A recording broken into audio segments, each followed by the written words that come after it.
Ya, nah, permasalahan yang di sekitar kita itu adalah transportasi. Ya, transportasi itu adalah mengirim barang dari satu titik ke titik lain. Baik, kita mulai dengan, nah ini sudah saya ini ya, sudah saya upload ininya. Oh tapi, ya, oke sebentar, kita absen dulu. Ya, seperti biasa absen dulu sebelum kelupaan ini.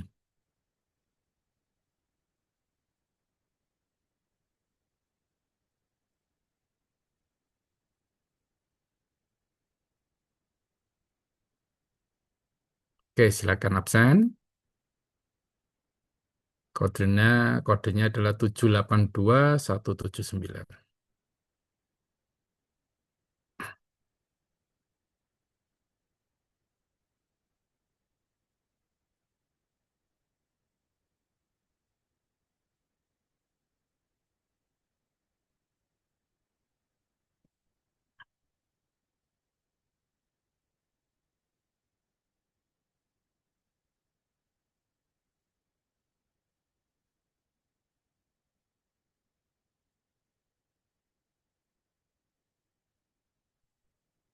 Ya, 14 jadi sudah lengkap ini. Semuanya hadir di sini.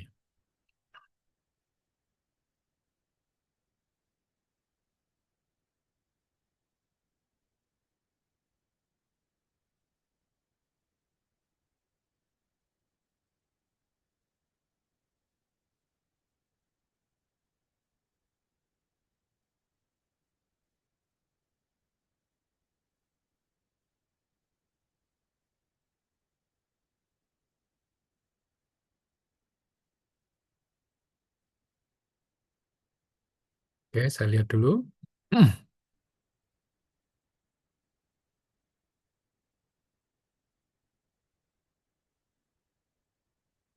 Oke, dua yang belum absen, Pak Romi sama Pak Ridwan. Ya, oke.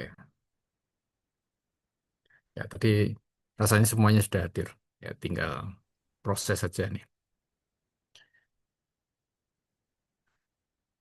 Oke, baik, kita mulai.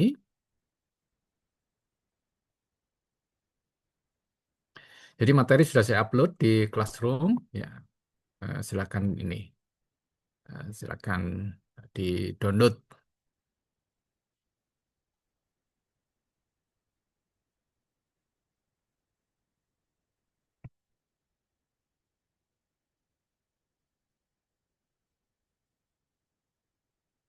Oke, transportasi, assignment, dan transshipment.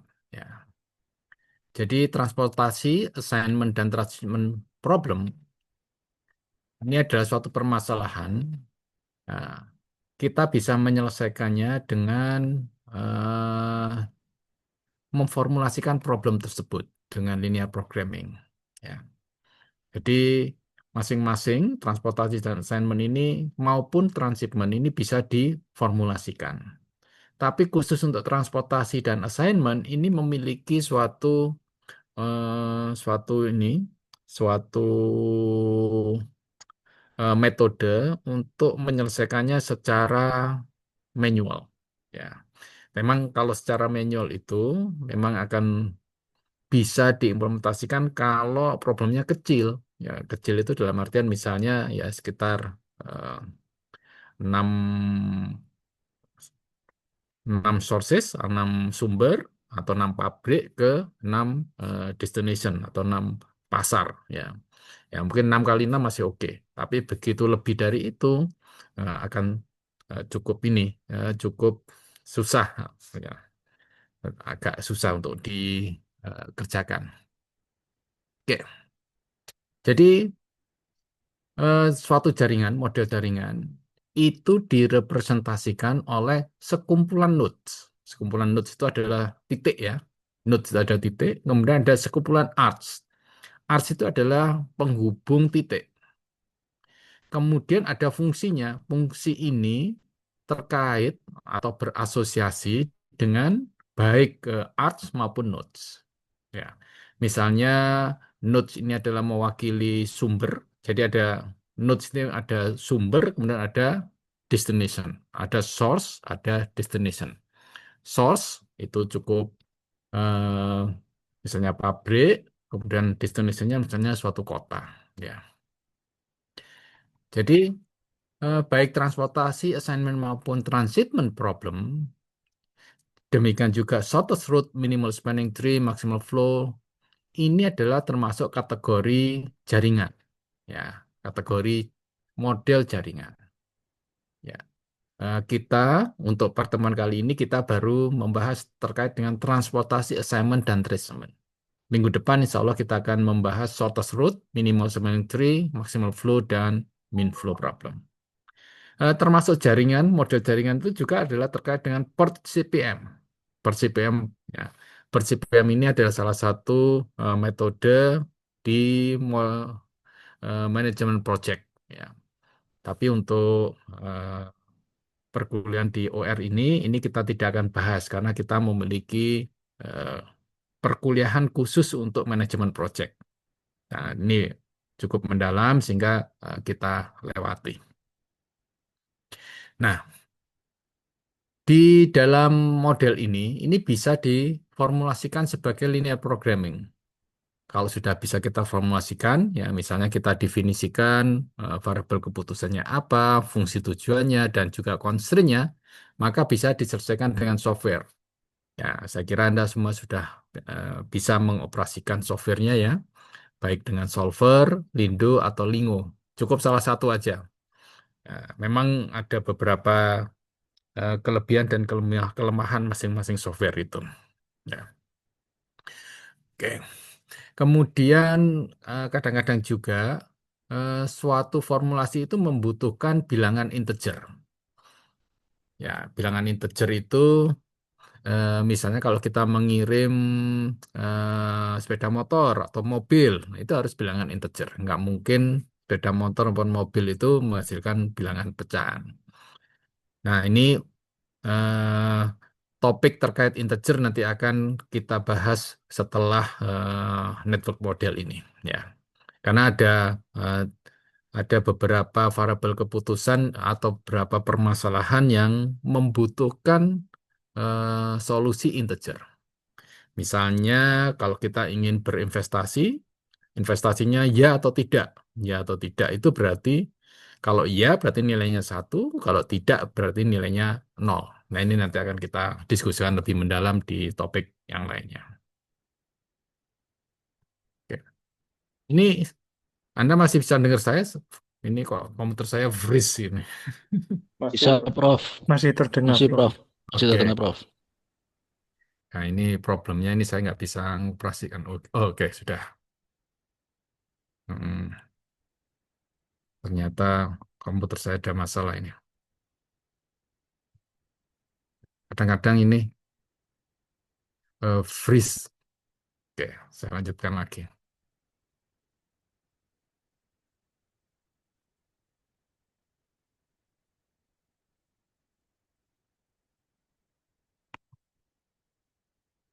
Ya, ini mohon maaf ini.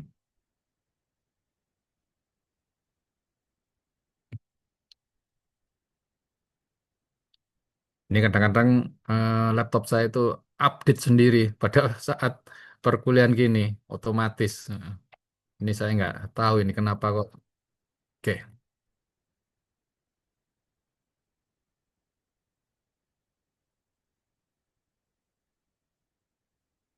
oke. Kita mulai transportasi ya.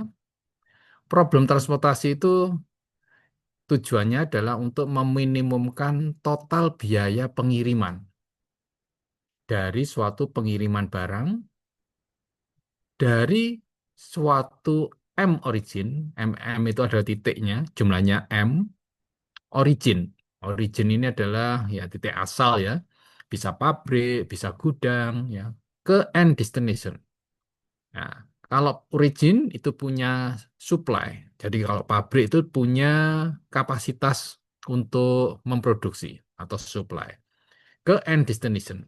Destination itu adalah bisa pasar, bisa kota yang memiliki parameter demand. Ya. Nah, kemudian kita juga punya artnya yang menghubungkan antara origin ke destination yang kita sebut dengan biaya pengiriman. Ya. Nah, ini kalau kita gambarkan semacam ini source-nya, ya, source-nya itu bisa pabrik, kemudian ada destination. Ini pabrik satu, pabrik dua. Pabrik satu itu punya kapasitas, ya. Setiap pabrik punya kapasitas pabrik, kapasitas produksi, ya. Nah, ini kita lambangkan dengan S1. Pabrik dua juga punya kapasitas, namanya besarnya adalah S2. Nah, kalau saya mengirim dari pabrik satu ke kota satu ini atau customer satu, ini ada biaya pengirimannya, namanya parameternya adalah C11. Nah, customer satu ini punya permintaan atau demand besarnya D1, ya misalnya 100 ya atau 1000, ya ini ada parameternya. Demikian juga untuk customer 2. Nah, ini ada biaya pengirimannya C12 dan ada juga demand-nya. Nah, ini cukup mudah untuk dipahami ya, eh, kasus transportasi ini. Ya. Ya memang kasus transportasi ini kalau kita gambarkan semacam ini memang kelihatan mudah ya, tapi nanti begitu ada variasinya, ya variasinya misalnya, oh dari pabrik satu ke kota satu itu ini moda transportasinya macam-macam, ya. Misalnya, oh ada pengiriman truk ya, nah, pengiriman truk ada yang reguler, kemudian ada juga yang ekspres. Nah itu kan berarti kan variasi dan biayanya masih beda. Ya, ada juga modanya bisa jadi, oh alternatifnya adalah ngirim dengan truk, kemudian ngirim dengan kereta api, kemudian ngirim dengan kapal atau pesawat terbang. Ya masing-masing biayanya beda-beda dan waktu pengirimannya juga bisa berbeda-beda. Nah, ini akan membuat semakin kompleks permodelan di transportasi. Tapi untuk dasarnya eh, cukup seperti ini ya. Ya nanti akan semakin apa nanti akan semakin kompleks. Wah, ini freeze lagi nih PPT saya ini.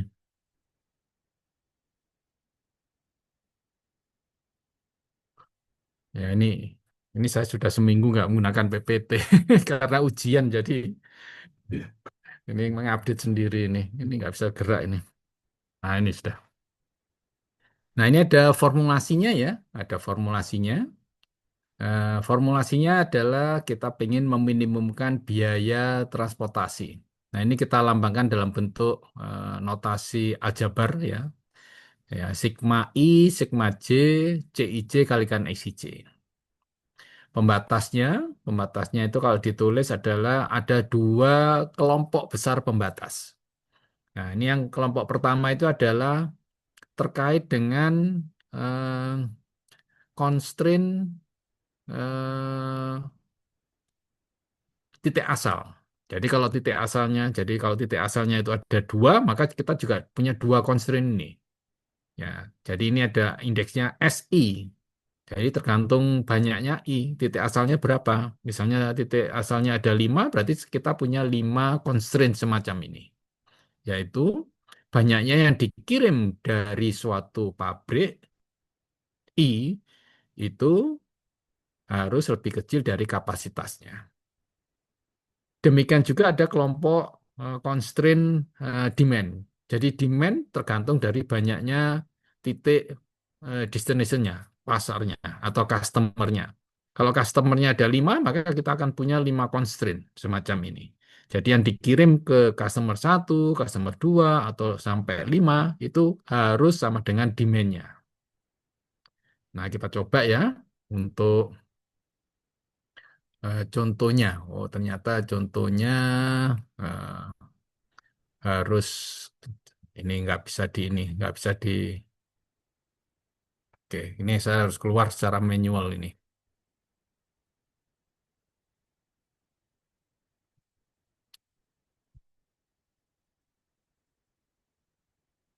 secara manual. Maaf.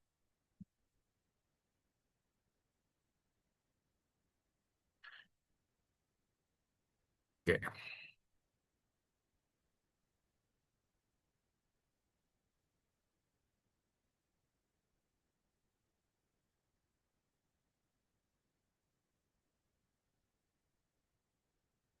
ternyata kalau di slideshow itu agak ini.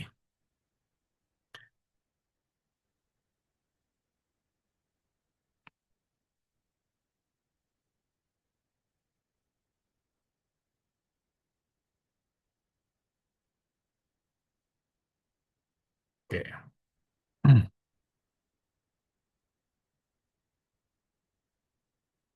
Oke, baik.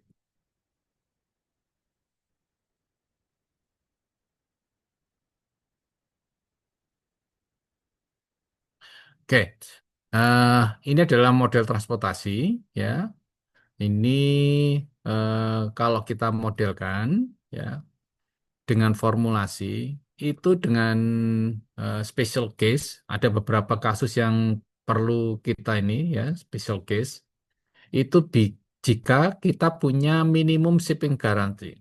Jadi misalnya, oh, customer satu itu kepengen dikirim dari pabrik satu. Ya, jadi customer satu pengen dikirim dari pabrik satu. Ya, karena biasanya suatu customer itu sudah cocok dengan pabrik mana yang ingin disuplai. Nah, makanya ditambahkan suatu constraint tambahan, yaitu X11 harus lebih besar sama dengan, nah ini adalah minimum pengirimannya. Atau suatu rute itu ada batasnya. Oh, misalnya di eh, jalan pabrik satu ke customer 2 itu ada jembatan yang maksimum bisa apa, dilewati oleh truk yang memiliki kapasitas misalnya 20 ton. Nah, ini berarti ada tambahan constraint semacam ini.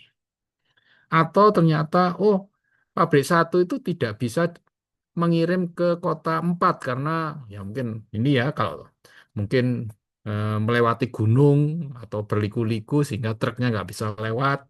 Nah, oleh karena itu ya di-delete aja ininya variabel keputusannya. Nah, ini adalah variasi-variasi atau special situation di dalam problem transportasi. Oke, baik. Nah, ini kita coba ini ya, kita coba selesaikan dengan menggunakan ini, menggunakan secara manual. Tapi sebenarnya ini saya lebih senang modelnya adalah model formulasi ya. Tapi ini kita coba ini, ya saya jelaskan. Jadi ini ada suatu problem transportasi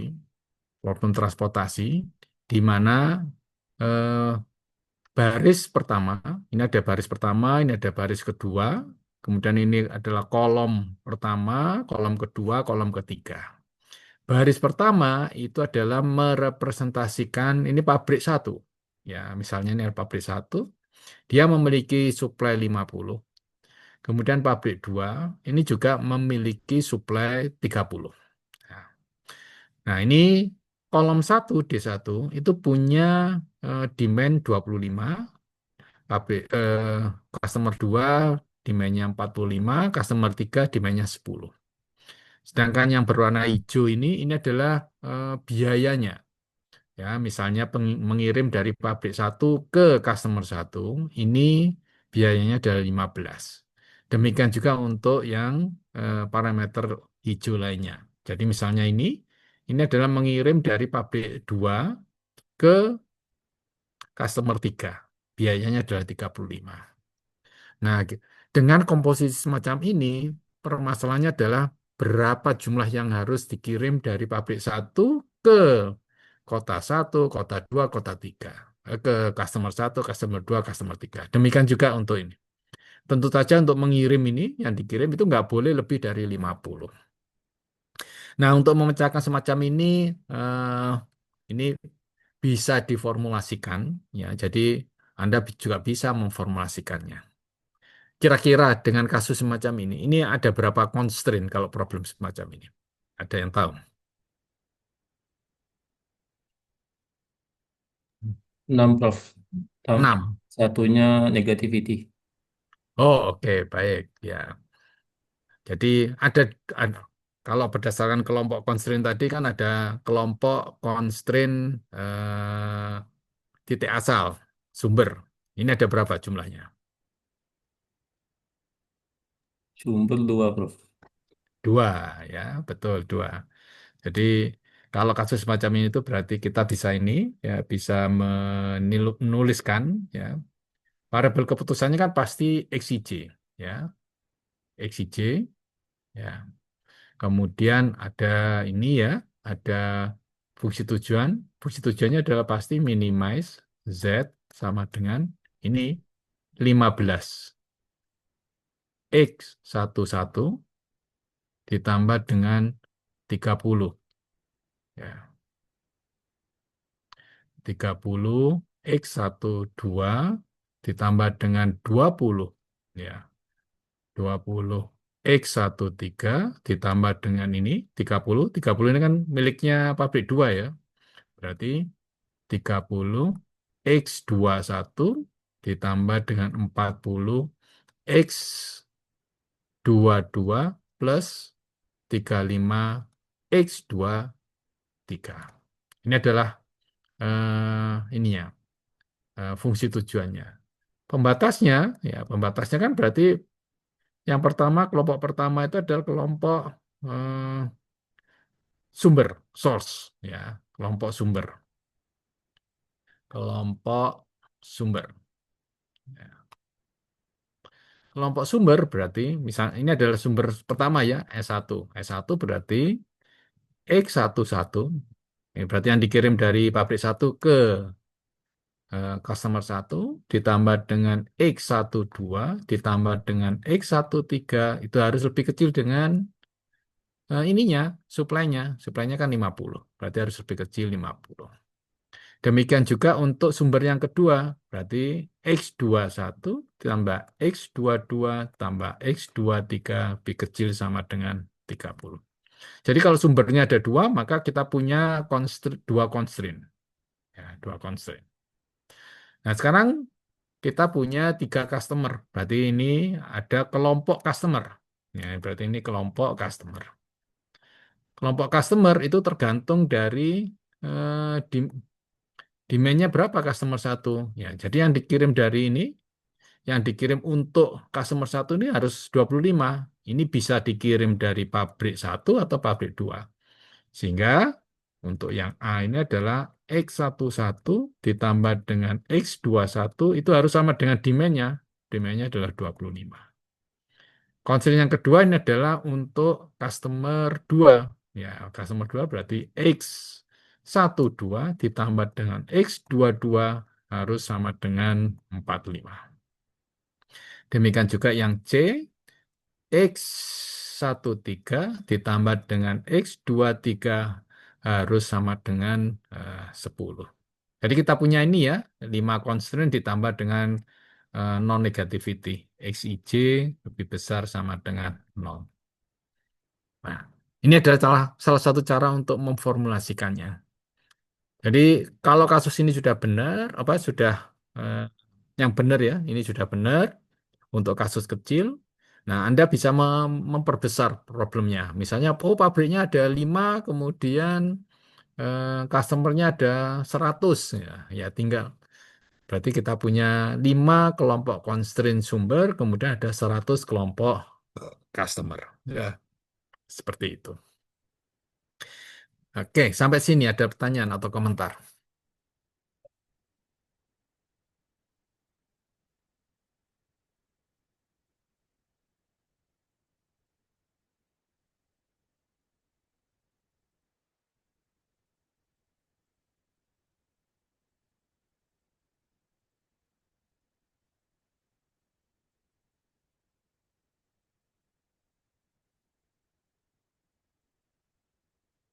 Oke, baik ya. Kalau tidak ada, ini cukup mudah ini ya. Nah, sekarang kalau kita mau menyelesaikannya dengan manual, ya, secara manual. Ada 2 cara untuk secara manual. Ya. Yang pertama itu adalah ada 2 fase di sini. Fase pertama itu adalah fase untuk mendapatkan initial visible solution. Ini initial visible solution. Ya dulu waktu kita belajar Simplex itu akan ada visible solution awalnya, tapi belum optimal ya. Mereka harus bergerak terus. Nah bergeraknya itu untuk sampai me- mencapai titik yang optimal, ini kita sebut dengan fase yang kedua. Nah, fase pertama ini ada beberapa metode, ada yang least cost method, ada minimum cost procedure, ada West Corner method atau Vogel approximation methods. Nah, ini adalah di gunakan di fase pertama untuk membentuk initial visible solution. Nah, kemudian untuk mencapai titik optimalnya yang kita sebut dengan fase keduanya, kita menggunakan metode stepping stone dan juga Modi metode. Ya, oke. Nah, ini untuk fase yang pertama, sementara kita gunakan metode yang kita sebut dengan Northwest Corner. Northwest Corner. Northwest Corner itu kita mulai dari sisi kiri atas, ya kita sebut dengan variabel X11, sampai ke yang paling bawah. Ya, jadi seperti ini ya. Ini adalah contohnya ini. Ini ada 3 pabrik ini. Pabrik 1 atau silo 1, silo 2, silo 3. Ini hendak mengirim ke 4 mil. Mil 1, mil 2, mil 3, mil 4. Ini kayaknya kasusnya di industri semen ya. Nah, ini adalah biayanya 10, 2, 20, 11. Ya. Nah, ini adalah kotak 11 ini berarti variabel keputusan X11 sampai X34 ini. Ini adalah variabel keputusannya. Nah, metode Northwest Corner itu selalu dimulai dari kotak X11, paling kiri atas. Nanti kiri atas sampai ke bawah sini, X34. Ini adalah untuk membentuk solusi awal, initial visible solution. Ini adalah suplainya, pabrik 1 punya suplai 15, silo 2 punya suplai 25, dan silo 3 10. Sedangkan ini adalah demand-nya. Nah, gimana cara kerjanya metode Northwest Corner ini? Jadi dari X11 ini dilihat yang paling minimum dulu antara supply sama demand. Oh, ini suplainya 15, demand-nya 5. Ya, paling yang minimum adalah 5, maka di sini kita alokasikan sebesar 5. Ini 5. Kemudian ini 5 ya, berarti ini sudah terpenuhi nih kotak 1 ini. Kalau ini sudah terpenuhi, maka pergeserannya ke kanan, bukan ke bawah. Ya. Ini kalau 5, ini sudah terpenuhi, maka ini kita coret. Ya, kita coret, sudah terpenuhi. Oh, ini sudah terpenuhi menjadi 0. Ini berarti kita alokasikan 5. Nah, karena sudah dialokasikan 5, berarti suplainya tinggal 10 di sini. Nah, ini berarti sudah tidak bisa ke bawah, tapi ke sisi kanan. Sisi kanan dilihat lagi, ternyata Anda lihat di sini, oh, suplainya tinggal 10. Sedangkan demand-nya untuk yang kedua, ini 15. Berarti yang minimum adalah 10. Maka kita alokasikan di sini 10. Ya, 10. Oke. Berarti ini saya alokasikan 10 di sini. Aduh, ini sorry, ini 5, ini 10. Ya, oke. Berarti ini sudah 0 ini. Ya, tadi 10, sekarang sudah dikalkulasikan tinggal 0. Ini 5, sudah dikalkulasikan 10, berarti tinggal 5 di sini. Ya. Karena tinggal 5, ini sudah habis. Ya, yang baris pertama sudah habis, maka ya, ini Anda lihat di sini sudah habis, ini sudah 0 ini. Suplainya sudah dialokasikan semua untuk 1. Maka dia akan turun ke bawah. Nah, turun ke bawah di sini.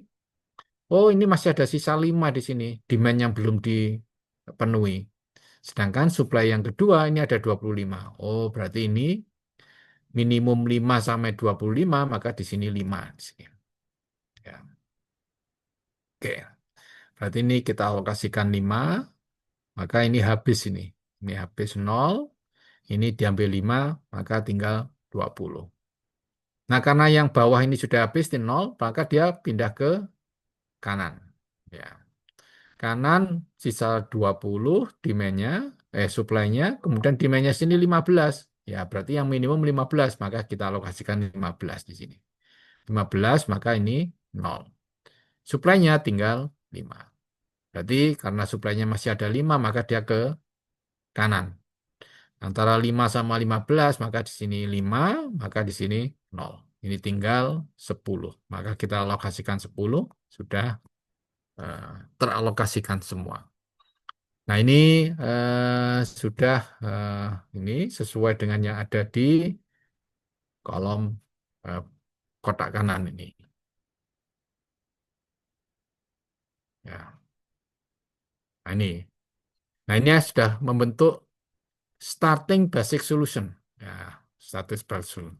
Apakah ini optimal? Ya belum. Jadi ini hanya menunjukkan bahwa ini alokasi yang visible. Visible tapi belum optimal. Jadi ini adalah selesai untuk fase pertama. Nah, jadi ini ada fase pertamanya sudah selesai dengan menggunakan northwest corner. Oke. Oke, sampai sini ada pertanyaan atau komentar? Oke, cukup mudah ini ya. Oke. Nah, kemudian ada juga pakai list cost method. List cost method. List cost method itu ya, jadi kan ada list cost, ada northwest corner. List cost method. Nah, ini kalau menggunakan list cost. Nah, kasus semacam ini kita lihat ini. Ini kan ada biaya-biayanya ini. Nah, Anda lihat ini, mana biaya yang paling minimum dulu. Oh, ini yang paling kecil dua ini. Paling kecil dua dilihat. Maka variabel X12 ini kita alokasikan antara 15 dan 15. Oh, 15 berarti di sini saya alokasikan 15 di sini. Nah, ini saya alokasikan 15. Nah, setelah dua, biaya yang termurah berikutnya mana? Oh, biaya termurah berikutnya ini 4. Nah, berarti 4. Berarti di sini kita alokasikan. Oh, di sini demand-nya 5, ini 10. Oh, berarti ini saya alokasikan 5. Nah, 5 ini sudah habis, ini tinggal 5. Nah, ini kalau alokasikan 5. Nah, setelah 4 ini termurah berikutnya mana? Oh, termurah berikutnya adalah 7. Tapi 7 ini kan sudah dialokasikan 15 di sini. Maka di sini sudah tidak ada demand dari untuk ini, untuk mil 2. Nah, berarti kita lihat untuk yang termurah berikutnya. Termurah berikutnya adalah 9.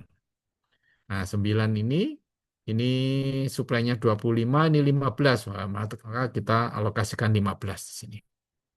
Nah, 15 berikutnya adalah setelah 9, 11. Oh, 11 ini sudah nggak ada ini. Suplainya sudah habis dipakai oleh mil 2. Maka di sini nggak, ya dialokasikan 0 di sini. Berikutnya adalah setelah 11, 12. Ya, setelah 11, 12. Tapi demand-nya sudah habis. Nggak perlu ini mil. Setelah 12, 14. 14 juga demand-nya juga sudah habis. 14, kemudian setelah 14, 16. 16 juga demand-nya sudah habis. Maka tinggal eh, ini 18. 18 antara di sini 5 ya, karena sudah dialokasikan 5 maka di sini tinggal 5 ini. 5 dan 10. Ya. Nah, ini adalah urutan cara untuk mendapatkan ini visible solution. Mana yang lebih baik antara northwest corner sama least cost? Anda lihat di sini. Oh, kalau pakai northwest corner, biaya totalnya itu adalah 520. Ya, dengan alokasi semacam ini itu 520. Tapi kalau dengan menggunakan list cost, oh ini 475 nih totalnya. Berarti bisa lebih murah dengan menggunakan metode list cost 475. Nah, sekarang ada Vogel. Nah, ini bentuk Vogel. Jadi cukup ini ya. Nah, ini Vogel ini adalah suatu versi yang lebih baik dibandingkan metode list cost. Ya, walaupun menghasilkan solusi yang lebih baik, tapi tidak selalu ya, tidak selalu. Step pertama, for each row atau column, determine a penalty measure by subtracting the smallest unit cost in the row atau column from the next smallest unit cost in the same row. This penalty is actually a measure of loss opportunity one for goods if the smallest unit cost is cell is not chosen. Nah, seperti ini ya. Ini dilihat. Ini untuk baris pertama ya. Baris pertama, oh, yang dua terendah ya. Dua terendah ini kan antara 2 dan 10. Oh, berarti 10 dikurangi 2. Maka penaltinya adalah 8. Untuk baris yang kedua, terendah pertama 7, terendah kedua 9. Berarti 9 kurangi 7, 2. Kemudian yang baris ketiga, 14 sama 4. Berarti 14 kurangi 4, 10. Demikian juga untuk yang kolom. Kolom juga demikian. Ini 10 dan 4, ya berarti 6. Ini 2 dan 7, berarti 5. Ini 9 dan 16, berarti 7. Ini 11 dan 18, 7. Nah, dari penalti ini dicari yang paling besar. Oh, yang paling besar ini. Maka kita alokasikan ini. Ya, kita alokasikan. Ya, kita alokasikan penaltinya. Ya.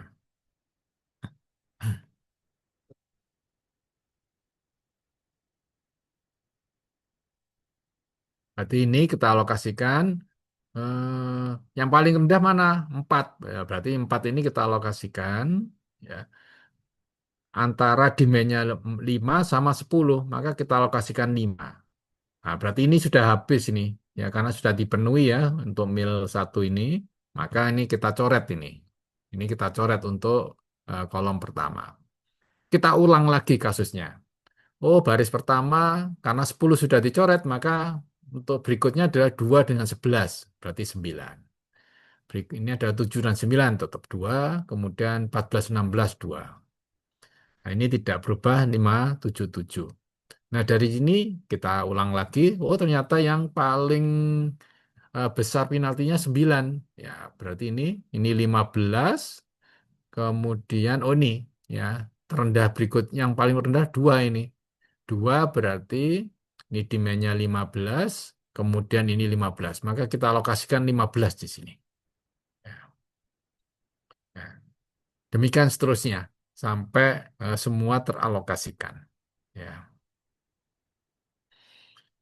Oke, sampai sini prosedur untuk mendapatkan initial basic value solution. Ada pertanyaan atau komentar? Pak, Ya, silakan Pak Ramadan. bagaimana kalau misalnya yang terbesar itu berada di kolom penalti, Pak? Mohon maaf, gimana? Oh, bagaimana kalau misalnya yang terbesar itu berada di kolom penalti, Pak? Yang besar di kolom penalti. Oh, di Bukan di sini row ya, penalti. misalnya di sini ya, misalnya di sini. Iya. Misalnya di sini, ini yang ini paling besar misalnya. Ini misalnya 15. Ya sama aja, ini 15 ya. Berarti ini yang paling kecil mana ini? Yang paling kecil. Oh, yang paling kecil 11. Berarti 11 ini yang kita harus alokasikan kotak di sini. Di sini 15, ini 15. Maka di sini nanti dialokasikan 15. Karena ini sudah terpenuhi, maka ini dicoret ini, coret. Kemudian ini juga dicoret ini karena sudah habis. Ya, seperti itu, Pak. Sama, kasusnya juga sama. Cukup Oke, jelas, Pak Ramadan, Pak Rafiq. jelas, Pak. Ya.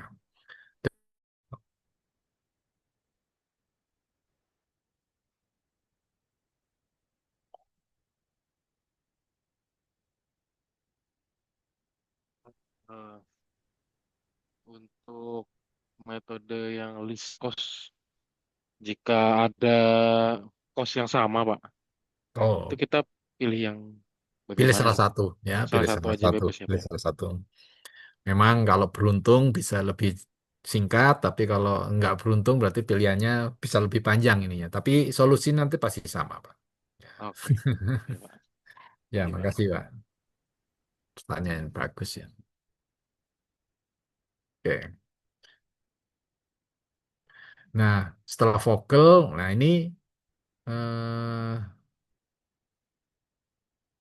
minimum cost methods ya.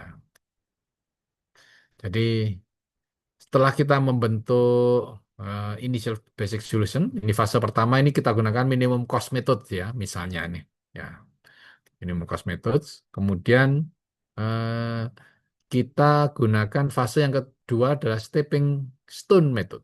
Ya, stepping stone methods. Wah ini contohnya terlalu ini terlalu besar ini. 4 kali 5. 4 sumber, 5 destination. Ya. Jadi intinya stepping stone itu adalah Anda harus mencari eh, yang paling kecil. Jadi ini misalnya ini ya. Ini ini kita menggunakan list cost ini. Ini sudah 150, 200, ini sudah dialokasikan ya, sudah dialokasikan. Nah, begitu sudah dialokasikan, maka Anda harus mencari yang kita sebut dengan looping ya, looping. Ya. Jadi looping ini loopingnya dibentuk dari yang pojok-pojoknya ini. Oh, kita mulai dari eh, oh ini dulu harus dihitung ininya dulu, reduce cost-nya. Ya, ingat reduce cost pada saat materi analisa aktivitas sama duality. Ya, ini harus dihitung ini reduce cost-nya ini. Reduce cost itu adalah dihitung pada sel-sel yang tidak dialokasikan. Ini kan 150, berarti reduce cost-nya 0 ini. Ini 200 ada alokasinya, reduce cost-nya 0. Tapi yang kosong, ini ada nilai reduce cost-nya. Gimana cara menghitung reduce cost? Reduce cost itu ya dihitung, ya ada reduce cost-nya. Ya, oke. Reduce cost-nya itu dihitung, ini.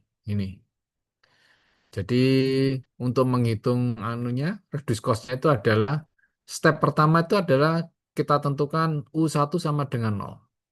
U1 sama dengan 0. Kemudian dihitung step yang kedua itu adalah CIC sama dengan UI ditambah VC untuk setiap occupied cell. Nah, untuk setiap non-occupied cell, maka reduce cost-nya adalah sama dengan CIC kurangi UI kurangi VC. Nah, jadi misalnya ini, contohnya ini ya, contohnya ini. Nah, ini kita pertama, ini contoh yang paling mudah ini, hanya 2 kalikan 3. 2 kalikan 3, kita gunakan 2 kali 3. Nah, 2 kali 3 ini, pertama kali yang harus Anda lakukan itu adalah untuk kasus semacam ini harus seimbang antara jumlah supply sama jumlah demand. Nah, ini jumlah supply-nya kan 100, 50 tambah 50. Sedangkan demand-nya jumlahnya adalah 25 tambah 45, 70, ya. 70 ditambah 10, 80. Berarti ini masih kurang 20 di sini. Maka ditambahkan yang kita sebut dengan dummy. Ya, dummy-nya di sini 20. Ya, di sininya 20. Sehingga total demand-nya di sini 100, kemudian di sini juga totalnya 100. Oke. Berikutnya yang pertama adalah kita gunakan northwest corner. Ya, northwest corner berarti kan dari kiri atas sampai ke bawah. Oh, sorry, ini bukan northwest corner. Ini kita menggunakan least cost method. Least cost method. Ini 25 itu 5, 40, 10 ini bukan ini ya, bukan northwest corner, tapi ini adalah least cost method. Anda lihat di sini 24, 30, yang paling rendah ini 24 ya. 24. Maka kita alokasikan. Oh, demand-nya ini 25, di sini supply-nya 10. Oh, ini 50. Berarti ini kita alokasikan 25. Kita alokasikan 25, maka demand-nya sudah 0. Berarti kita pindah ke sisi kanan. Ya. Sisi kanan 24, bukan 24. Kemudian yang murah berikutnya. Murah berikutnya itu adalah 30, ini 30. Kan kita tidak bisa mengalokasikan di sini karena demand untuk Northwood itu sudah disuplai oleh plan 1. Maka di sini tidak dialokasikan. Yang dialokasikan ini adalah Westwood. Ini demand-nya adalah 5. Kenapa ini 5? Kok enggak Ini. Kok enggak 25? Ini kan masih ada 25, kemudian ya.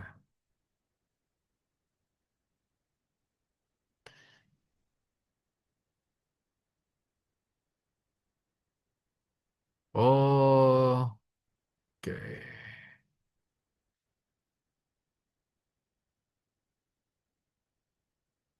Hmm,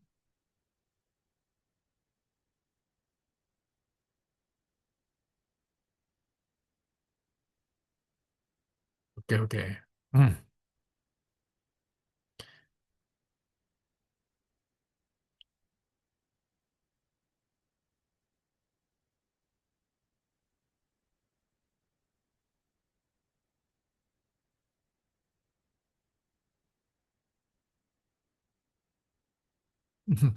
sorry, sorry, sorry, sorry.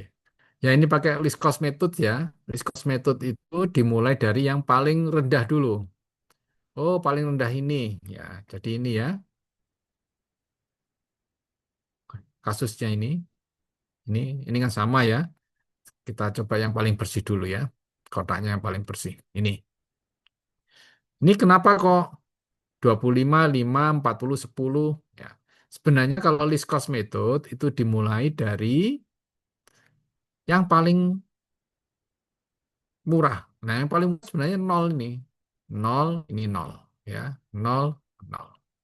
Nah, ini dialokasikan sebesar, nah, Anda bisa mengalokasikan dulu di sini. Ya, 20. Ini berarti 20. Anda ini kan ini nol, ini nol. Anda boleh milih di sini atau di sini. 20-nya itu bisa di atas atau yang di bawah. Nah, ini kebetulan yang dipilih adalah 20 yang di atas. 20 maka ada suplai 50 maka sisa 30. Setelah nol maka murah berikutnya adalah 24. Nah, di sini tinggal 30, kemudian demand-nya 25, maka kita alokasikan 25. 25 ini nol, berarti ini sisanya tinggal 5. Setelah 24 berikutnya adalah yang termurah berikutnya adalah 30. Nah, 30 ini berarti karena sisa 5 maka kita alokasikan 5 di sini. 5 berarti suplainya sudah nol ini habis. Berarti harus turun ke bawah. Setelah 30 untuk yang murah berikutnya adalah ini 30 juga, tapi karena sudah di supply Northwood, maka tinggal 40 di sini. Maka 40 demand-nya Westwood itu sudah disuplai oleh plant 1 sebanyak 5, maka sisa 40. Maka di sini kita alokasikan 40 karena total suplainya masih 50. Maka ini 40, ini sudah habis demand-nya, maka di sini tinggal 10. 10 untuk berikutnya adalah di sini dialokasikan. Oke, alokasinya adalah ini 25, 5, 40, 10 sama 20. Sampai sini ada yang belum jelas untuk alokasinya? Izin, Prof. Ya, silakan Pak Romi. Tadi yang setelah kita mengalokasikan 5 di Westwood, Mm-mm. kemudian kan yang terendah berikutnya 40. Kenapa Oke, kemudian ini kita pilih kita yang ini yang paling gampang dulu Pak ya. Saya mulai dari yang ini yang kosongan aja ya. baik, Prof. Ini mungkin lebih mudah ini. Berarti di sini saya tambahkan ini ya, tambahkan dummy ini. Nah, dummy di mana cost-nya ini nol, ini nol, ini nol. Oke, karena list cost maka ini nol ya. Ini saya alokasikan. Ini 50 ya. Ini berarti di sini kan 20 di sini. Supaya total demand-nya kan sama dengan 100. Oke. Berarti untuk ini ya, ini dari sini kan yang paling list cost ini kan ini nol. Ini nol, ini nol. Ya. Karena nol sama nol, karena nilainya sama, maka Anda boleh mengalokasikan di atas atau yang di bawah. Nah, ini sementara saya asumsikan saya akan pilih yang atas. Nah, di atas sini antara demand 20 atau suplainya 50, maka yang paling kecil kan 20 di sini. Maka saya alokasikan 20 di sini. Nah, berarti ini 20. 20 berarti sudah dialokasikan 20, ini sisa 30. Ini sudah disuplai 20, maka tinggal 0. Nah, setelah 0, maka berikutnya yang paling kecil berikutnya adalah 24. Nah, 24 ini demand-nya 25, yang untuk Northwood ini 25, supply-nya 30. Ya, minimumnya adalah 25, maka saya alokasikan 25 di sini. Ini 25. Ya, berarti ini 25. Demand-nya Northwood sudah habis ini, sudah di supply oleh plan 1. Supply-nya plan 1 sudah diambil 25, maka tinggal 5 di sini. Oke. Sekarang setelah 24, maka yang cost yang murah berikutnya adalah 30, ini 30. Tapi 30 di sini, ini karena demand-nya sudah dipenuhi, maka di sini nggak perlu dialokasikan.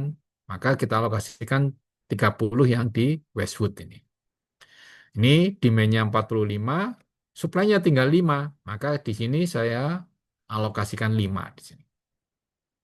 Ini 5, ini saya alokasikan 5. 5 berarti supply untuk pabrik 1 sudah habis ini 0. Ini demand-nya Westwood tinggal 40.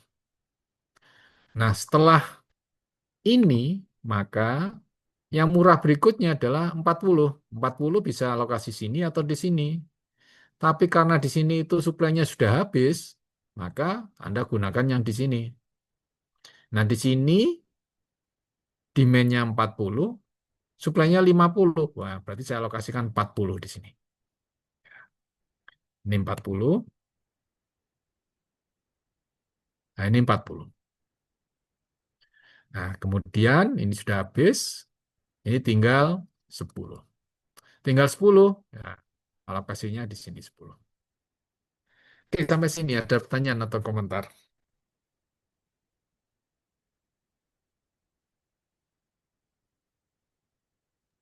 Oke, Sudah jelas, Pak. sudah jelas ya. Jelas, Nah, ya. sekarang pertanyaannya ini adalah, ini itu optimal atau belum alokasinya? Nah, nah, ini optimal atau belum, maka Anda harus menghitung reduce cost-nya. Ya, seperti yang di apa teori di duality sama analisa sensitivitas. Cuman memang agak beda duality sama sensitivitas yang kemarin kita pelajari itu adalah menggunakan aljabar linier ya dengan formulasi linier. Nah, untuk yang menggunakan metode transportasi ini, maka Anda gunakan ini. Nah, ini adalah rumusnya. U1 sama dengan 0. Ya. U1 itu adalah terkait dengan row, sedangkan V ini adalah terkait dengan kolom. Ya. Berarti nanti di sini, ini Anda definisikan dulu di sini. Ini U1, aduh hilang ya. Ya, oke, bentar. Oke,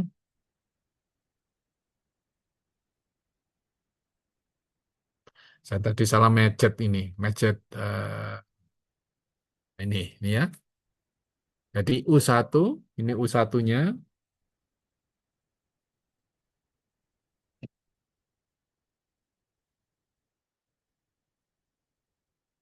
ini adalah U1-nya, ini adalah U1-nya sama dengan 0. Kemudian ada terkait dengan U2, ini ada U2. Kemudian di sini ada V1, ini adalah V2. V ini terkait dengan kolom ya. V2, ini ada V3, ini ada V4. Ya. Nah, ini dari sini U1 sama step 1 ya, U1 sama dengan 0. Calculate the remaining U and V by solving the relationship CIJ sama dengan UI ditambah VJ untuk setiap sel yang ada isinya. Occupied cell itu berarti yang ada isinya. Ya, Anda lihat di sini. Yang ada isinya ya untuk menentukan U dan V ya. Nah, oh, ini U1 sama dengan 0. Maka saya bisa mencari V1. Karena ini 0, maka CIJ 24 sama dengan, ya dari rumus ini ya, rumus ini, 24 sama dengan U1 ditambah VJ. Di sini 24. 24 sama dengan 0 ditambah VJ, V1. Ya, berarti V1-nya sama dengan 24. Ya, berarti di sini V1-nya sama dengan 24. Ya. Kemudian, geser lagi. Saya geser lagi untuk yang sudah ada isinya kotaknya. Ini 25 ada kotaknya. 5 ini. 5 ini ada isinya.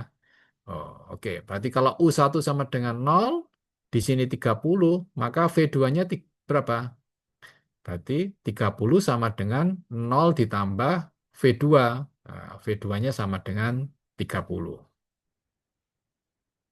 Ya, berarti ini sama dengan 30. Oke, karena ini sudah 30, ya, ini sudah 30 ketemu, maka saya bisa mencari ketemu V2. V2, ini 40 sama dengan 30 ditambah V2. Berarti V2-nya sama dengan 10. V2-nya sama dengan 10. Ini 10. Berikutnya adalah V3 untuk mencari V3.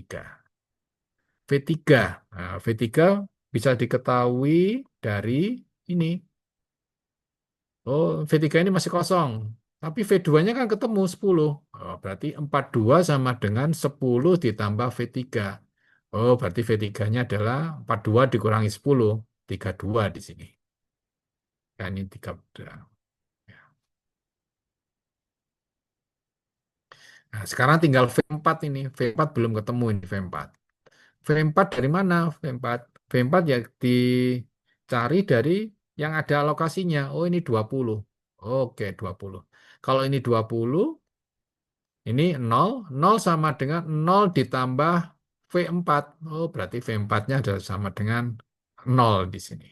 Ya, ini berarti di sini 0. Oke. Sama nggak dengannya di sini? Sama ini. Ya, ya.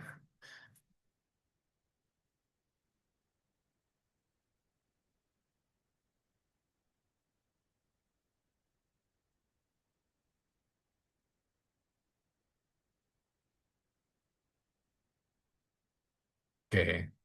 Nah, ini sama ini.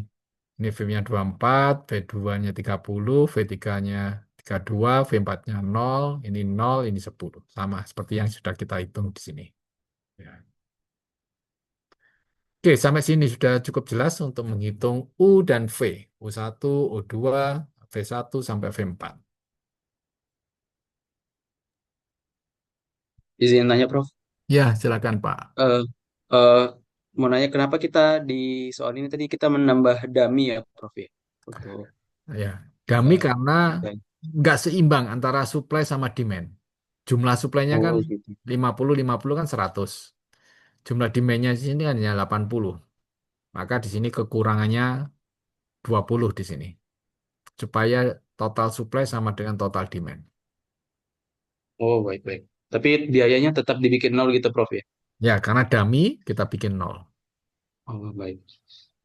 Sama mau nanya lagi, Prof. Tadi mungkin agak kelewat yang Vogel. Tadi kan ada menghitung jumlah kolom penalti, Prof ya? Ya, Kan. Nah kalau misalnya nilai penaltinya itu ada dua yang sama gitu tertinggi tuh bagaimana, Prof? ya pilih Tadi salah kan satu kalau juga. contohnya satu.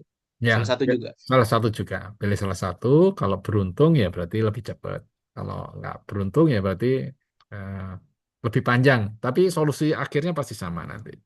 Sama. Oke, baik, Prof. Terima kasih, Prof. Ya. Nah, kalau sudah seperti ini, sudah ketemu U dan V, maka Anda tinggal mencari reduce cost-nya di sini. Yang kosong-kosong ini yang nggak ada lokasinya. Ini kosong, ini kosong, ini kosong. Gimana cara menghitung reduce cost? Ya, Anda lihat di sini rumusnya. Untuk setiap sel yang tidak ada isinya, maka reduce cost-nya adalah CIJ kurangi UI kurangi VC. Nah, oleh karena itu, ini nggak ada isinya ini.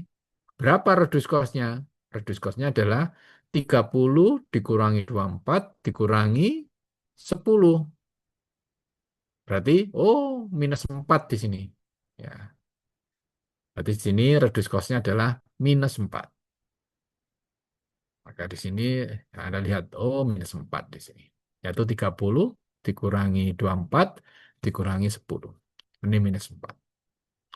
Demikian juga untuk ini. Oh ini 40 dikurangi 0 dikurangi 32. Oh positif ini 8. 8 di sini. Berikutnya, oh ini. Ini 0 sama dengan 0 dikurangi 10 dikurangi dengan 0. Oh, berarti min 10 di sini. Oh, ini min 10. Nah, nah, setelah itu ini kan ini min 4, ini 8, ini min 10, maka Anda lihat di sini berikutnya. Oke. Setelah itu dicari yang paling oh ya. Nah, ini kan ini ya. Ini enggak ini kemudian dicari ini. Ya. Oke. Yang paling kecil mana yang paling kecil? Oh, minus reduce cost-nya ya. Reduce cost-nya yang paling anu kan minus 10 ini. Nah, berdasarkan minus 10 ini kan pasti akan diisi ya. Maka Anda harus mencari loopingnya. Di sini ini tadi reduce cost-nya minus 10 ini kan ya. Ini minus 10. Oke, saya cari ininya aja, saya tulis di sini ya.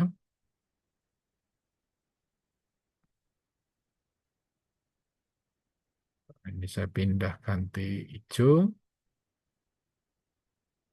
Oke, berarti ini ketemu reduce cost-nya adalah 30 kurangi 24 kurangi 10, ini adalah minus 4 reduce cost-nya. Ini reduce cost-nya adalah 40 dikurangi 32, maka ini positif 8. Kemudian di sini, ini 0 dikurangi, berarti di sini minus 10 reduce cost-nya. Yang paling kecil, paling negatif adalah minus 10, maka Anda mencari loopingnya. Loopingnya ini adalah ke atas, ya. Jadi loopingnya itu harus belokannya itu harus pada suatu kotak yang ada isinya. Nah, ini terus kemudian ketemu isinya. Oh ini, ya, ini kotaknya. Kemudian ke bawah, oh ini ada isinya. Begitu ada isinya maka dia berbalik.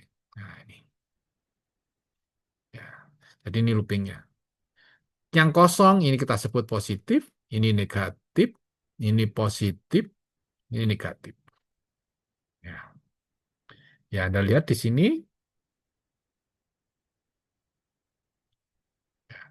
Maka yang kosong ini akan dialokasikan. Berapa alokasinya? Alokasinya adalah minimal antara 20 sama 40. Oh, berarti 20 40 ini yang minimum ada 20. Berarti 20 di sini ini pindah ke sini. Karena di sini 20 pindah, maka di sini 0. Maka dikurangi 20. 20 dikurangi 20 ini 0. Yang ini positif, berarti 5 ditambah 20, ini menjadi 25. 40 ini negatif, berarti ini 40 dikurangi 20, ini tinggal 20. Sehingga untuk iterasi berikutnya, itu isinya itu akan menjadi seperti ini. Nah, Izin Prof. ya, Maaf Prof, bisa sedikit diulang yang ini Prof, yang tadi ketika sudah ketemu loopingnya itu Prof. oke. Sudah ketemu loopingnya ya. Saya pakai yang ini aja ya, kotaknya ya. Iya. Ya, Nah, tadi ini kan kami hmm, kan kami loopingnya ke atas ini ya. betul. Ini ke sini, ini. Hampir sama dengan ini ya, loopingnya. Kenapa minus positif itu dari mana Prof ya? Kita Min 10. Yang mana, Pak? Mohon maaf. yang tadi yang di titik minus 10 itu positif. Hmm, Ini, iya. ini. Kenapa min 10? Bukan, tadi kan dari min 10 kemudian ke atas, kemudian Atas. ke Ya, atas. ke atas. Kemudian ke kiri kan. Ya, Karena ini kosong, maka dia harus bergerak ke atas. Ya, 20. Maka begitu sudah ke atas ini, dia harus belok ke kiri. Ke kiri. Ini ini kan nggak karena nggak ada isinya, maka dia terus. ya. Nah, meskipun ini 5, ini dia belok. Karena apa belok? Karena di sini ada isinya. Tapi kalau misalnya sini tidak ada isinya, maka dia terus. Ya, kalau ini tidak ada isinya, maka isinya di sini. Maka loopingnya akan sini ke sini. Tapi karena ini ada isinya, maka 5 kemudian belok ke 40. Jadi Anda pas belok itu harus ada isinya. Kemudian menentukan tadi ada tanda positif. Misalnya tadi kan, Ini positif, itu begitu. negatif. Karena ini kosong, Pak. Ini kosong, maka sebagai tanda karena ini paling paling paling anu ya, paling negatif ya, maka ini adalah positifnya karena dia paling negatif. Paling negatif maka ini positif. Ini paling negatif, positif, maka berikutnya pasti negatif. Jadi di selang-seling. Kalau ini positif, berikutnya negatif, berikutnya adalah positif, berikutnya adalah negatif. Ya, seperti ini. Membentuk ini. Pos, ya, bentuk ini. Ya. Saya tulis saja ya. Saya gambarkan. Ini dia bergerak ke atas, kemudian ke sini, dan ke bawah, dan sini. Ya,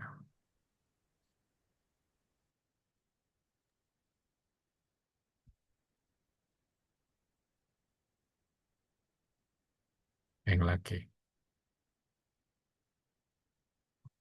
Oke, sampai bentuk ini cukup jelas, bentuk loopingnya ini. Ya, cukup jelas, Pak. Terima kasih, Pak. Nah, ya, karena ini min 10, maka dia sebagai positif. Positif, berikutnya negatif. Begitu negatif, maka sebelahnya positif. Setelah positif, maka negatif. Ini karena bentuk looping. Ya. Nah, sekarang ini kan kosong. Karena positif, maka ini perlu pindah. Perlu diisi ini.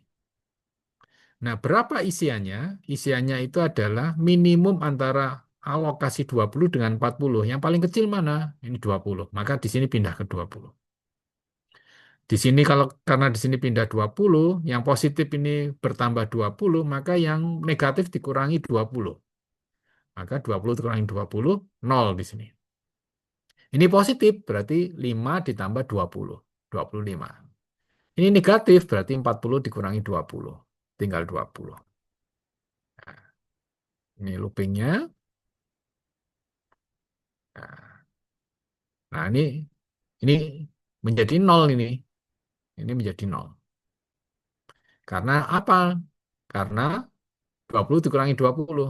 Karena ini sudah dipindah ke sini. 20. Ini menjadi 25. 5 ditambah 20, 25. Ini 40 dikurangi 20, jadi 20. Nah, ini berarti isian yang baru ini. Ini 25 sama 25 tidak berubah ini. Tetap 25. Oke, sampai sini ada pertanyaan, komentar. Ya, jadi ini iterasi pertama ini. Ya, iterasi pertama dengan model MODI.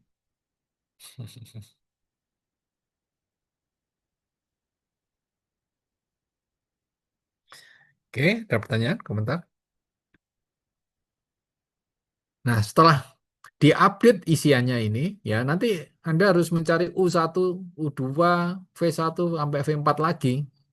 Oh, U1-nya 0, cari V2, V1, V2, V3, V4 sama U2 di sini. Dihitung lagi reduce cost-nya. Demikian seterusnya sampai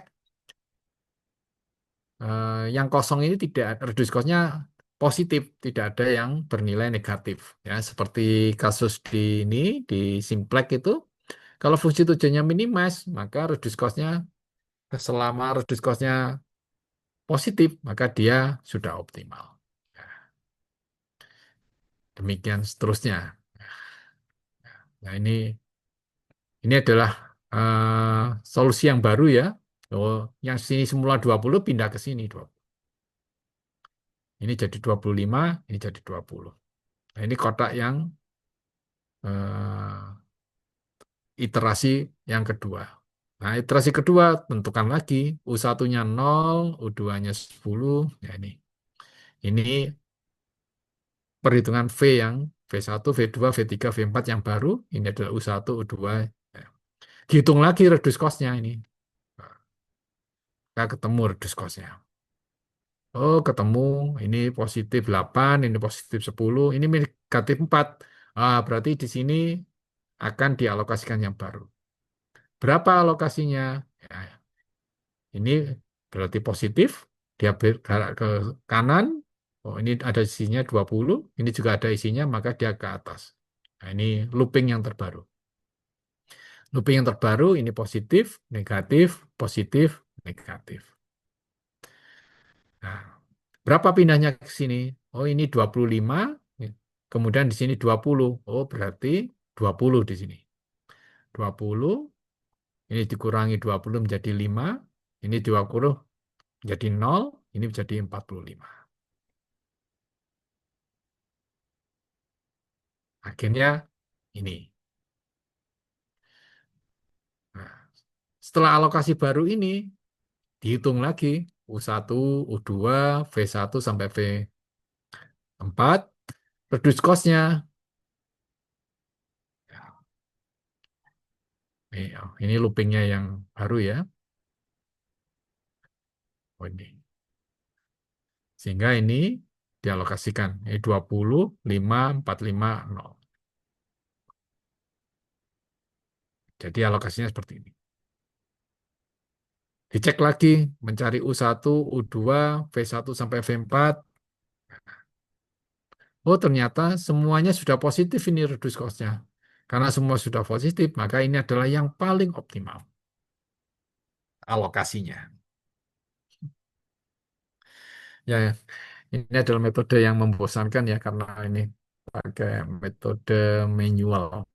Ya, sebenarnya kalau pakai formulasi cepat ini sudah bisa selesai nih. Ya. Oke, ada pertanyaan atau komentar? Kemudian, Prof, untuk berapa cost totalnya, Prof? Bagaimana, Prof? Atau scrollnya tinggal mengalihkan aja. 5 dikali 24, ditambah 20 kali 30, ditambah 45 kali 30, kemudian 10 kali 42, kemudian 20 kali 0. Nah, ini. Nah, ini totalnya ini 24. Ya, 5 dikali ini ya, 5 kali 24 berarti 120. Berikutnya 45 kali 30, ini adalah 1350. Kemudian 20 kali 30, ini 600.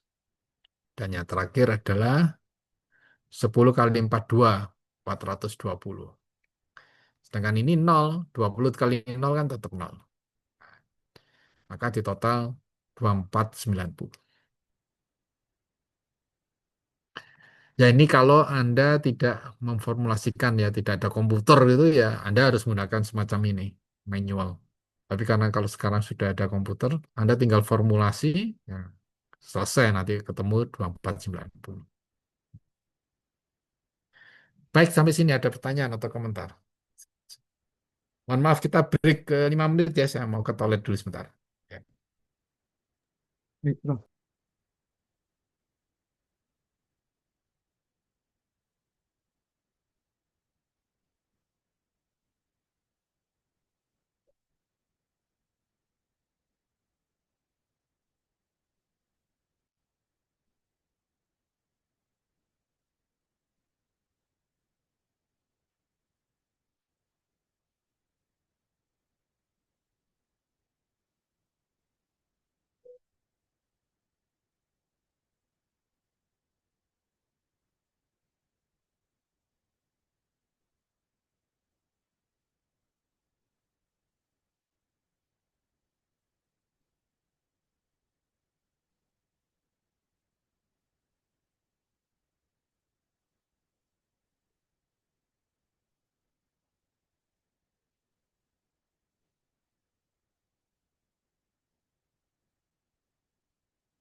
Baik, kita lanjutkan ya.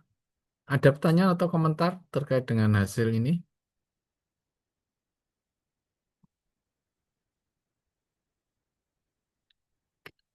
Sudah jelas, Prof. Sudah jelas ya. Oke, baik. Nah, ini kasus yang lebih besar ya. Ada 4 pabrik, 4 plant, sama 5 customer. Nah, sekarang saya lanjutkan dengan assignment. Assignment itu adalah untuk mengalokasikan total penugasan dari M worker ke M job. M mesin ke M job. Ya, di mana diketahui ada biaya mengalokasikan CIJ. Ya, ini sebenarnya kasusnya ini adalah bentuk khusus untuk problem transportasi, di mana supply dan demand-nya itu sama dengan satu.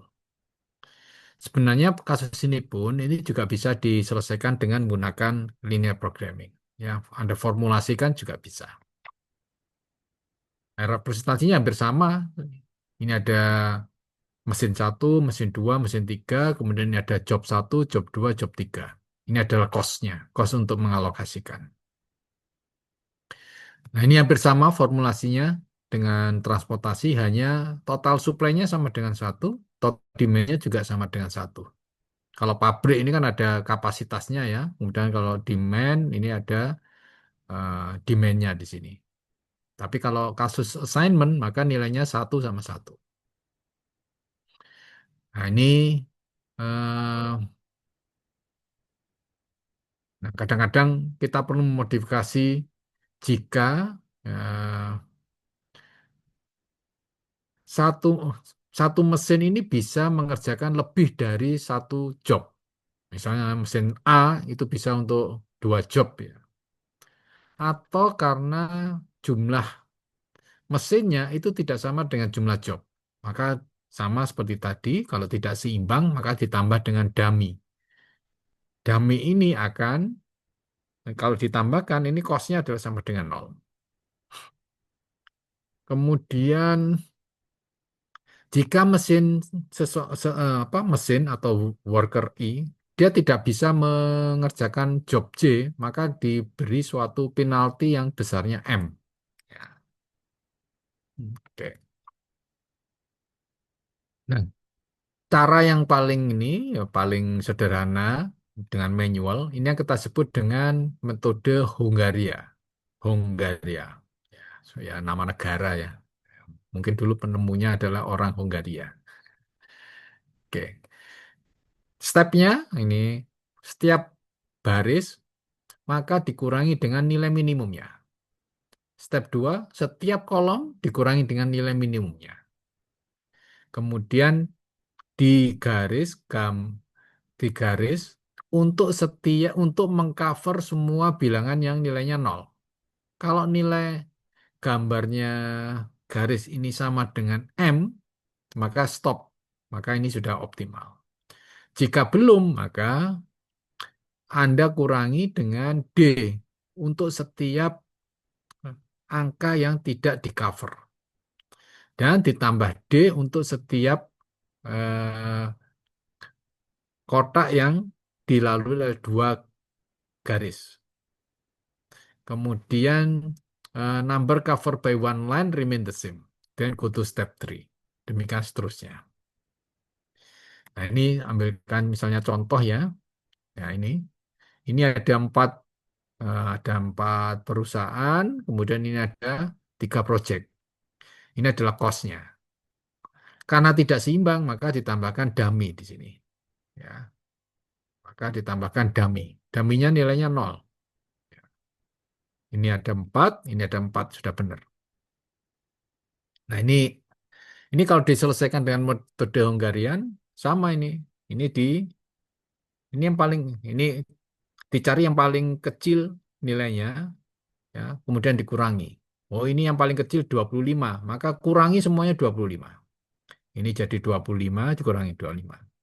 Di ini saya coba ini ya, saya coba lakukan.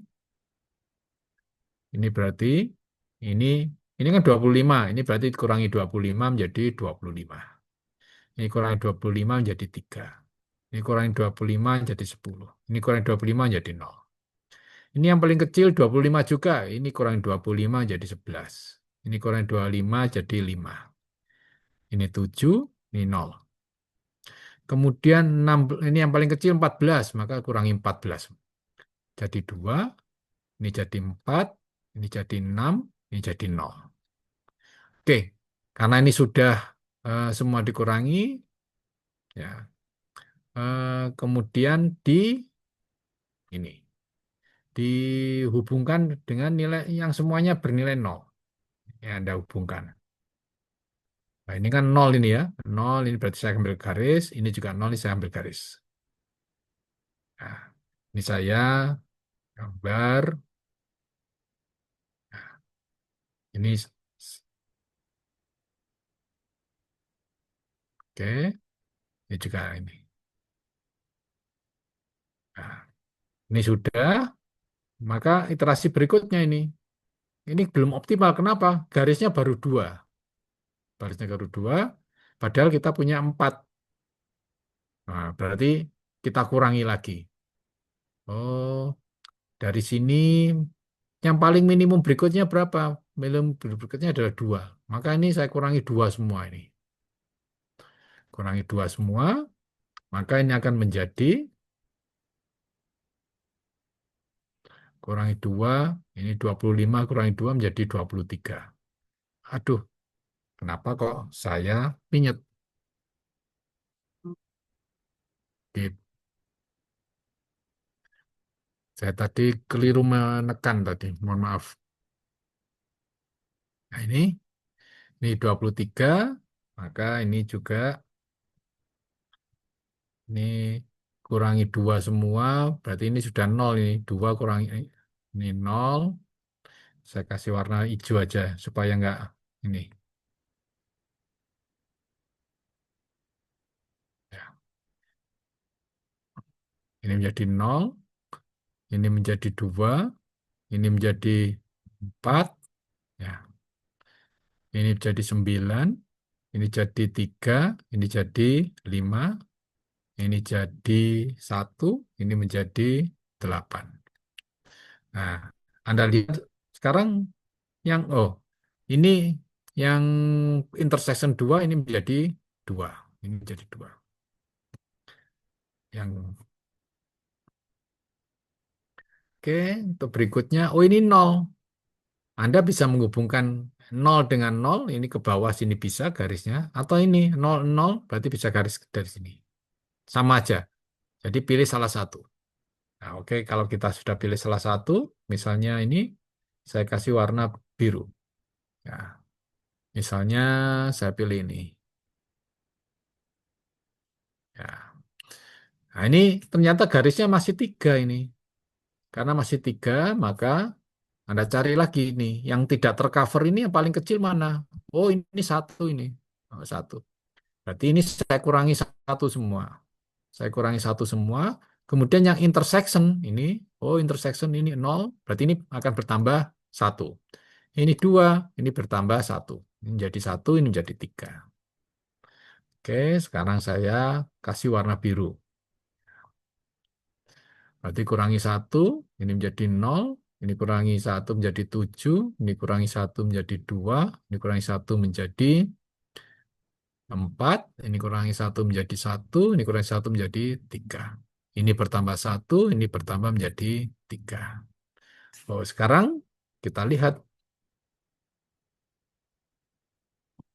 Oh, ini 0. Nah, berarti ini saya bisa garis ke sini atau ke sini. Sama aja. Ya, yang penting mengcover antara 2, 0. Oke, saya ke bawah sini. Bawah berarti saya kasih warna misalnya ungu, maka ini.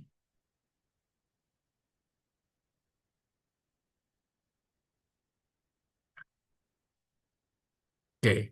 Nah, sekarang sudah garisnya sudah 4, berarti sudah optimal ini. Nah, kalau sudah optimal, sekarang kita tentukan ini yang alokasinya seperti apa. Alokasinya ini 0, ini 0. Oke, berarti yang Anda cari nolnya. Ini 0, berarti website ini akan mengerjakan project C. Nah, kemudian federated F ini bisa mengerjakan A karena ini 0, dan juga bisa mengerjakan dummy. Ya. Jadi yang 00 ini, website bisa C atau dummy. Jadi ini saya akan bisa alokasikan, berarti W, eh,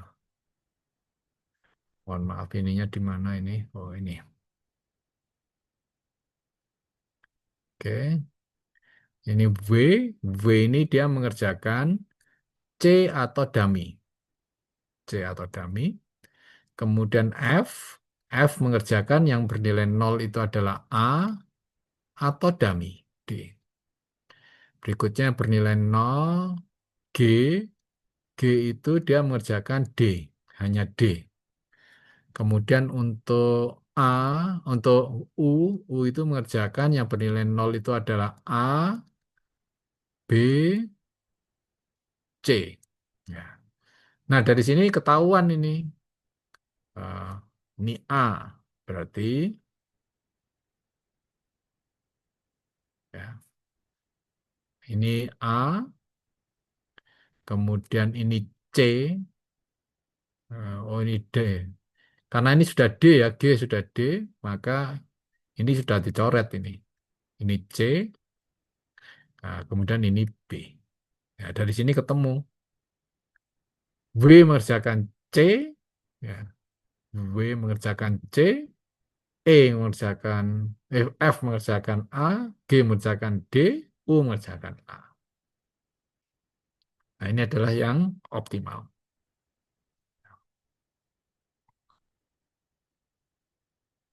Nah, ini detailnya.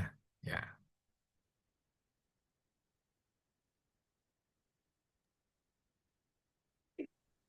Izin, Prof. ya silakan. Tadi ada 1 dan 2 di dummy. Itu maksudnya gimana ya, Prof? Saya belum paham ya.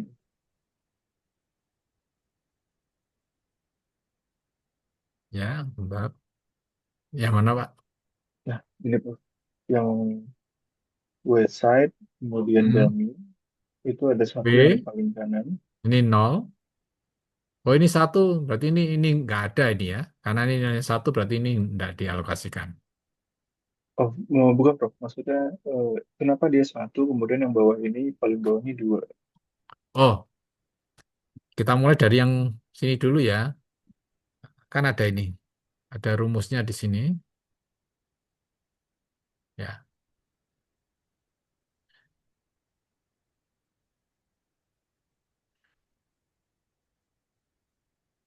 Jadi, kalau jadi kuncinya adalah kalau ada angka 0, maka di garis supaya tertutupi.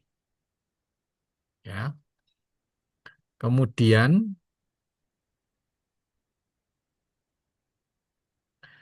jika ada dua garis, suatu angka yang dilewati oleh dua garis, maka dia ditambahkan dengan yang paling minimum. Ya, ini.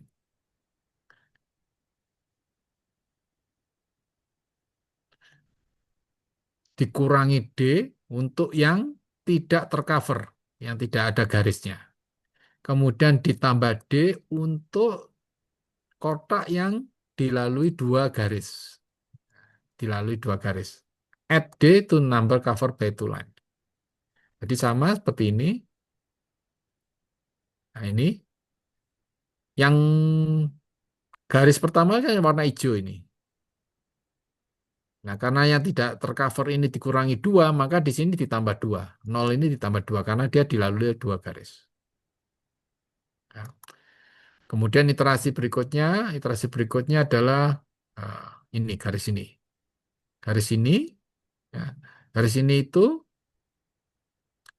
yang tidak tercover ini dikurangi 1 semua. Karena dikurangi 1 semua, maka yang memiliki 2 garis, maka ditambah 1. Ini 0 jadi 1, ini 2 ditambah 1 menjadi 3. Seperti itu, Pak. Baik.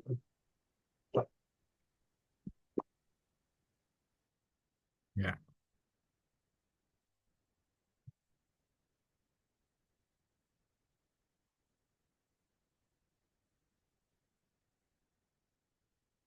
Baik, sampai sini ada pertanyaan, komentar. Ya, ini detailnya di sini. Ya,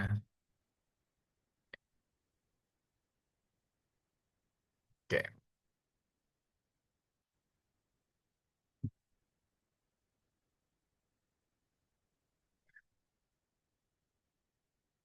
Baik, berikutnya setelah eh, ini kasusnya yang ini ya digunakan untuk merencanakan layout ya. Ini kasus besar ini. Ya. Oke, setelah itu kita ini ya lanjutkan dengan transshipment. Transshipment itu adalah bentuk khusus dari transportasi di mana dia memiliki lebih dari dua layer. Kalau transportasi kan hanya dua layer. Ada source, ada destination. Tapi kalau transshipment ini ditambah dengan yang kita sebut dengan intermediate node. Ya ini biasanya di problem-problem ini ya, supply chain gitu ya. Problem supply chain itu ya pasti layernya lebih dari dua. Misalnya dari pabrik, ada distributor besar, ada distributor kecil, kemudian baru ke customer. Bisa lebih dari dua, bisa tiga, bisa empat, bisa lima. Ya, ya semakin panjang rantainya ya rantainya maka akan semakin mahal ininya. Nah, konsep dasarnya untuk formulasi hampir sama dengan transportasi. Nah, ini kan untuk kelompok supply, ini adalah kelompok demand. Hanya ditambah dengan kelompok intermediate. Jadi yang masuk ke dalam suatu titik intermediate itu harus sama dengan yang keluar. Jadi misalnya titik intermediate-nya 3, maka yang masuk dari 3 itu kan bisa dari satu 3 X13 ditambah X23, itu harus sama dengan yang keluar, yaitu X36 ditambah dengan X37. Jadi yang masuk harus sama dengan yang keluar. Jadi ini contoh kasusnya, ini ada ini seperti ini. Ini adalah sumbernya, ini adalah eh, intermediate node-nya, kemudian ini adalah titik demand-nya. Jadi yang masuk ke Thomas, itu baik dari Arnold maupun dari Supersafe, harus sama dengan yang keluar. Yaitu ini Thomas ke Stroke, Thomas ke Hughes, kemudian Thomas ke Rockbright. Nah, seperti ini.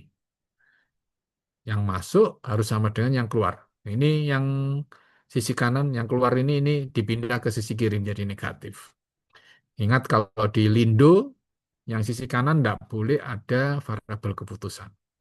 Tapi kalau di Excel maupun di Lingo itu boleh. Ya, tapi kalau di Lindo, variabel keputusan harus di sisi kiri.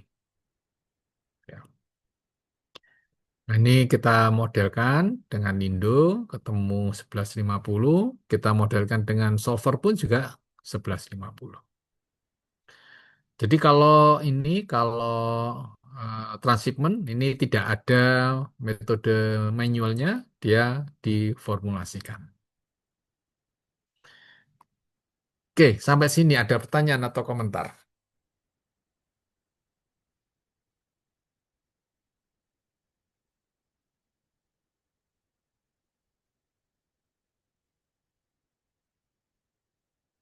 Cukup jelas ya?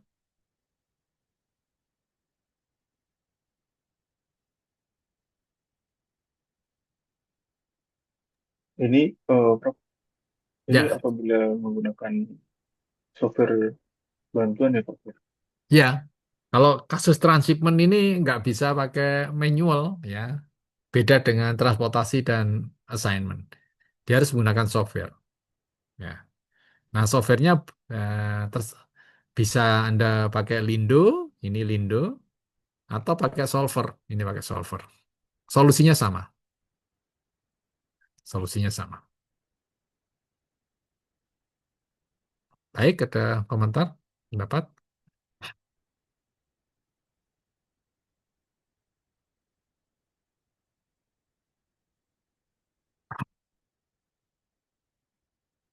Oke. Nah, ini transportasi ini, sorry, transshipment nih. Nah, transshipment. Ini bisa langsung, eh, bisa melalui suatu distributor, ya. Nah, ini adalah biaya-biayanya.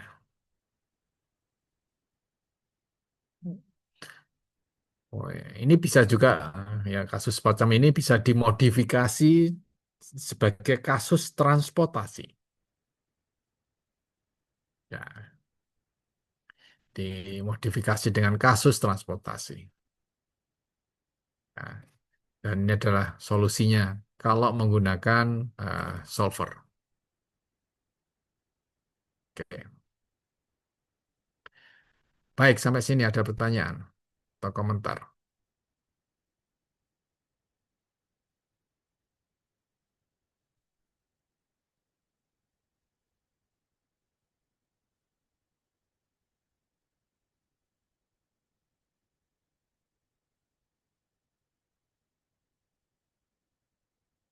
Cukup jelas?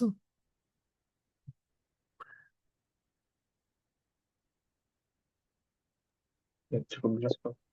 Oke. Kalau cukup jelas, ini ada dua PR ya. Ini adalah PR pertama. Nah, ya, saya tidak minta Anda menyelesaikan secara manual. Kalau manual ketemunya seperti ini. Ini cara manual, model ini kemudian ditransport ke dalam bentuk bentuk transportasi, dan diselesaikan dengan ini Northwest ya, ini Northwest, atau ini pakai list cost, ini list cost. Kemudian digunakan modi, cari reduce cost-nya. Nah, ini adalah iterasi pertama, kedua, ketiga, dan keempat. Ketemu. Ini adalah solusinya. Nah, ini kalau diselesaikan dengan menggunakan software. Ini pakai eh, solver, ketemu 6370. Nah, sama, total cost-nya 6370. Yang pertama ini, kalau dihitung total cost-nya, iterasi pertama 7.500. Kemudian dilakukan perbaikan lagi 660. Dilakukan perbaikan lagi, ketemu total cost-nya 6.500. Diperbaiki lagi, ini yang optimal, karena reduce cost-nya sudah tidak ada yang negatif. Ketemu 6.370. Dan ini hasilnya sama dengan menggunakan eh, apa? Dengan menggunakan solver. Nah, ini alokasinya ini Memphis ke New York 130, kemudian New York ke LA 130. Kalau yang ke Denver, dari Denver ini langsung ke Boston dia 130. Nah, oke. Jadi nanti Anda coba ya, PR-nya itu, ini adalah soal yang pertama. Ini Anda selesaikan dengan menggunakan formulasi, ya, tidak manual ya. Kalau dengan manual ini cukup ini, ya, sudah ada jawabannya ini. Tapi yang saya minta adalah Anda menggunakan ini, pakai solver atau pakai Lindo. Ketemunya ini. Kemudian yang kedua, studi kasus ini. Nih, ya. Ini kalau ya ini nanti dibaca studi kasusnya. Ini kasus transshipment atau transportasi. Transportasi, ya ini kasus transportasi, cuman ada dua ini, ada dua opsi. Anda kalau menggunakan hanya kereta, hanya dengan kapal, dan juga kalau misalnya ada dua kombinasi ini, mana yang eh, murah problem transportasi ini. Ini memang ini ya tantangan ini. Ya. Jadi kalau Anda mengirim barang, ada berbagai macam ini kebetulan hanya dua opsi, menggunakan kapal atau menggunakan kereta. Ya. Ya, sebenarnya kalau kapal pun juga, kalau kapalnya kapal kecil sama kapal besar itu pasti biaya kosnya pasti berbeda. Tapi ini sementara hanya dua opsi ini. Baik, sampai sini ada pertanyaan atau komentar? Nah, ini opsi-opsinya ini. Opsi pertama kalau hanya menggunakan kereta. Opsi kedua kalau hanya menggunakan kapal. Opsi yang ketiga, nah, kalau digabung ada yang ya bisa kapal, bisa kereta. Sebenarnya yang paling murah opsinya seperti apa? Oke, baik. Ada komentar atau pendapat? Cukup jelas ya? Ya ini Jelas, pasti Prof. ini, ya ini pasti tidak mungkin diselesaikan dengan manual. Ya, bukan tidak mungkin, mungkin aja, tapi ya prosesnya banyak dan takes time lah. Nah, karena kita sudah memiliki kemampuan untuk menggunakan software, maka kita gunakan software optimasi. Ya. Baik, sampai sini ada pertanyaan atau komentar?